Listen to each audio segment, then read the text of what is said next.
नमस्कार, मैं हूं गरिमा और आपका स्वागत है हमारे डिजिटल प्लेटफॉर्म पे। और आज हम बात करने जा रहे हैं उस लुटेरी दुल्हन की जिसकी कहानी किसी फिल्म से कम नहीं है। अगर इसे वेब सीरीज बना दिया जाए तो सीजन पर सीजन निकल जाए, क्योंकि कहानी में ड्रामा है, सस्पेंस है, पुलिस भी है और सबसे ज्यादा दंगल मचाया है दिव्यांशी चौधरी ने, जिसे लोग अब कानपुर की लुटेरी दुल्हन कह रहे हैं। ये कहानी जितनी लंबी है उतनी ही रहस्यमय है, और अगर आप इसे शुरुआत से अंत तक सुनेंगे तो आपको लगेगा कि ये कोई क्राइम थ्रिलर चल रही है। लेकिन नहीं, ये सब असल जिंदगी में हुआ है, वो भी यूपी के कानपुर में। जी हाँ, चलिए कहानी शुरू करते हैं।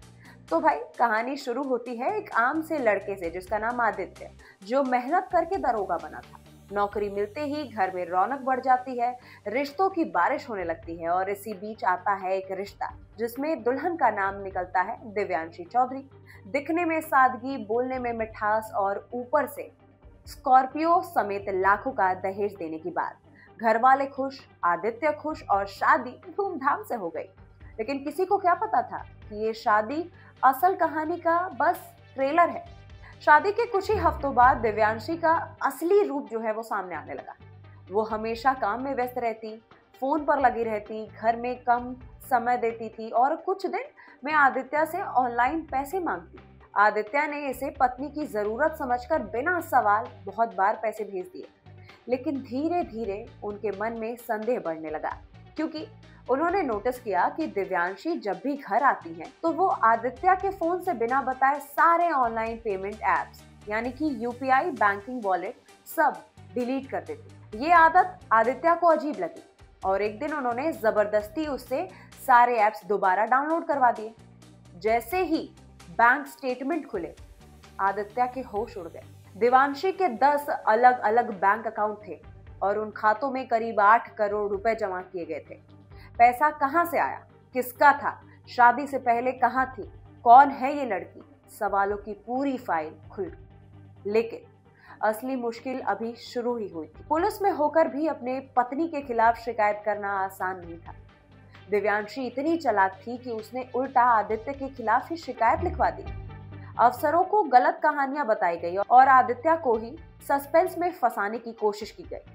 कई महीने तक आदित्य अपने ही विभाग में चक्कर लगाते रहे, एक एक सबूत जुटाते, हर घटना रिकॉर्ड करते और हर चाल समझते। धीरे धीरे पूरी कहानी सामने आने लगी। दोस्तों, पता चला कि दिव्यांशी ने सिर्फ आदित्य ही नहीं बल्कि 2 और दरोगाओं से शादी कर ली। इतना ही नहीं, उसने 2 बैंक मैनेजर को भी अपने जाल में फंसाया था।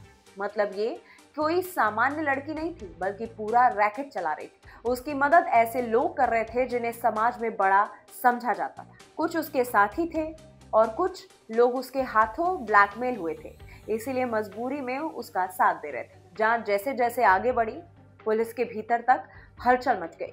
कई अफसर सवालों के घेरे में आए, कई नाम सामने आए और कहानी इतनी उलझ गई कि जांच टीम भी दंग रह गई।